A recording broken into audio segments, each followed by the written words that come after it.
Hey, comment ça va, Tim?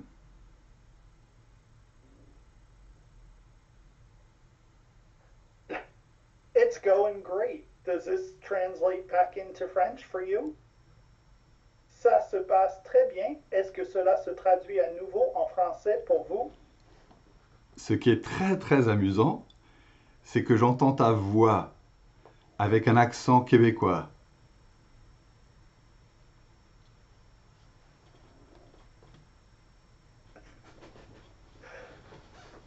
Interesting. It's Quebec. There's a slight delay. Intéressant. C'est le Québec. Il y a un léger retard. Donc, je peux entendre le français et puis l'interprète arrive. Ensuite, C'est pareil pour moi, il y a un décalage. Quand tu parles en anglais, j'entends le début de ta phrase et ensuite ça transitionne en français pour moi.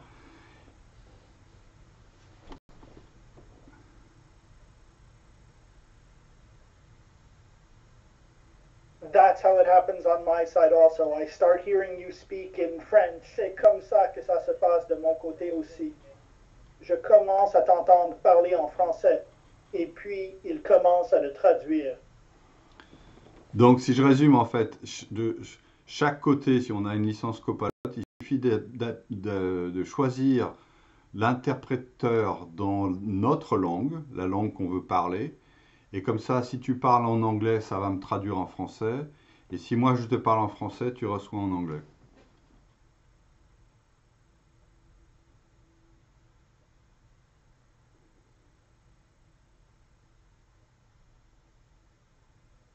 Exactly. But how do you know that it's exactement? Mais comment savez-vous que c'est québécois? Parce que je reconnais l'accent québécois par rapport à l'accent français, c'est très différent. Et donc en fait, ce qui est intéressant là, c'est que l'accent de traduction n'est pas du tout français, il est québécois. Je suppose que le sample de data qu'ils avaient pour faire leur test et implémenter interpréteur était majoritairement des Canadiens, des Francs. Je sais pas comment on dit, Canadiens français, Canadiens qui parlent français, Canadiens qui parlent québécois. Mais ce qui est impressionnant, c'est que c'est ta voix, c'est vraiment le ton de ta voix, mais transformé avec un accent québécois. Je ne sais pas si moi, le ton de ma voix française s'entend bien en anglais de ton côté.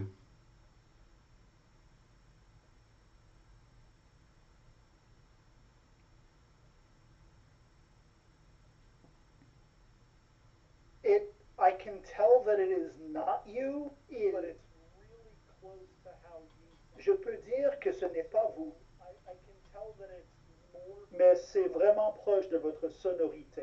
Alors moi, je peux dire que c'est plus PY que n'importe qui d'autre ailleurs dans l'entreprise. Mais je peux aussi dire que ce n'est pas exactement vous. Mais est-ce que tu reconnais la texture de ma voix? Est-ce que ma voix prend un accent français quand je parle anglais, quand tu entends l'anglais? Ou est-ce que c'est un anglais normal?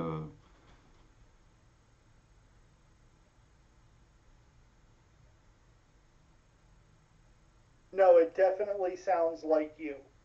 It definitely has that.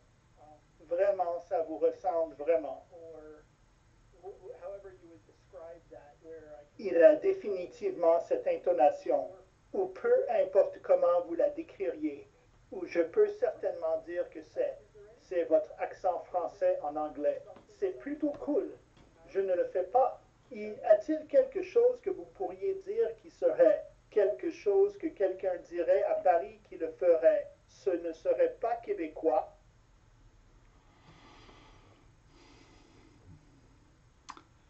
Qu'est-ce que je pourrais dire de typiquement français qui n'aurait pas d'accent québécois? C'est vraiment une histoire d'accent, c'est pas une histoire. La façon dont on distingue un Québécois d'un Français, il y en a deux. Il y a l'accent, c'est vraiment la sonorité, et le deuxième, c'est certains mots qui sont utilisés. Donc, moi, ce que je peux te dire, c'est que j'adore un bon camembert avec une baguette bien croustillante.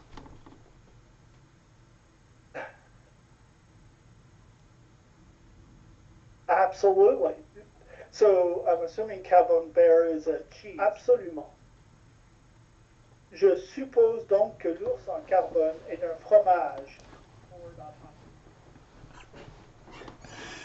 Où un détenu québécois parle-t-il le plus de hockey?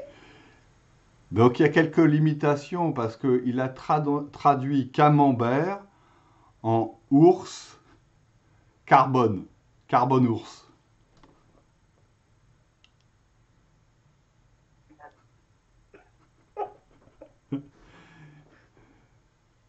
Je pense qu'on va s'amuser avec cet interpréteur. Mais ça fait un bon job pour les gens qui ne parlent pas du tout la langue de l'autre. Tu arrives à te comprendre. Il y a ce décalage qui est un peu perturbant, mais je pense que ça peut aider pas mal de gens. Qu'est-ce que t'en penses?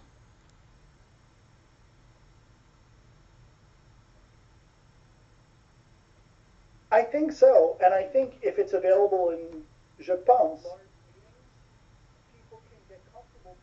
et je pense que si c'est disponible dans les grandes réunions, les gens peuvent se sentir à l'aise parce qu'ils peuvent parler dans leur langue maternelle, la langue maternelle dans laquelle ils pensent et dans laquelle ils sont plus à l'aise pour présenter, et le public peut choisir sa langue.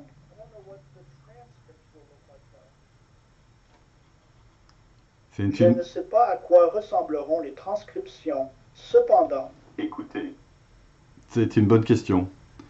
Après, ce que je me demande, c'est quand tu as un meeting avec plusieurs personnes qui s'interrompent, tu vois, qui interviennent dans la discussion, comme il y a un décalage, je pense que ça va être compliqué de suivre la discussion.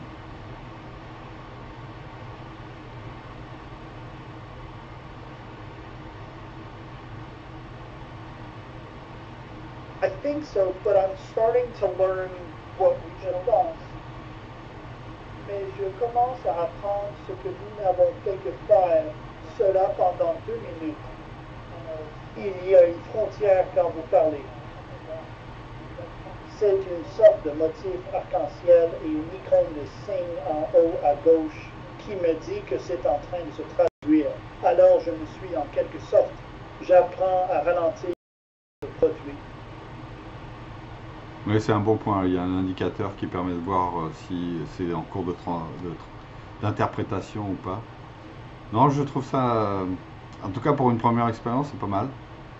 J'ai testé avec Noah aussi et sur son téléphone ça marchait pas.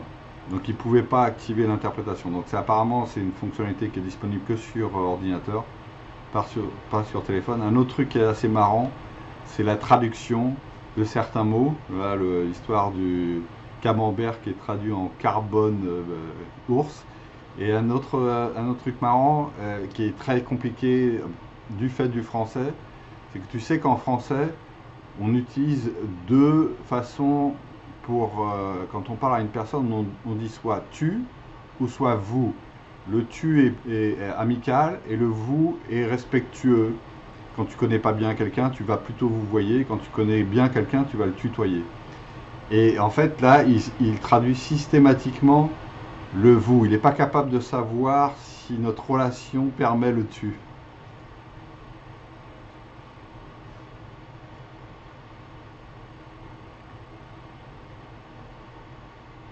It's interesting because I don't know. So what I just heard in that, c'est intéressant parce que je ne sais pas. Donc, ce que je viens d'entendre dans le fait que vous avez changé à un accent plus britannique lorsque vous avez dit des choses comme le mot ordinateur, il l'a totalement sorti du français de pays Y et toi, et vous aviez certainement plus d'un James Bond britannique. Quand tu as dit ours de cabane pour le fromage, qui s'est manifesté davantage, et puis, mais quand vous avez dit baguette, c'est redevenu britannique.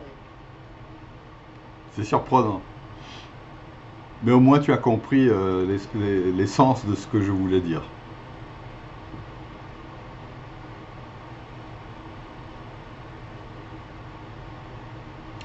Exactly. Et je crois que maintenant, je vais plus parler l'anglais hein, Exactement. dans tous nos meetings.